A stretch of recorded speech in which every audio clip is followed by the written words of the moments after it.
بالله من الشيطان الرجيم. بسم الله الرحمن الرحيم.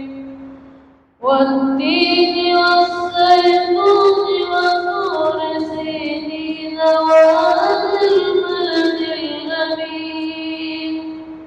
لقد خلقنا الإنسان في أحسن تقويم. ثم أسفل سافلين إلا الذين آمنوا وعملوا الصالحات فلهم أجر غير ممنون. فما يكذبك بعد بالدين. أليس الله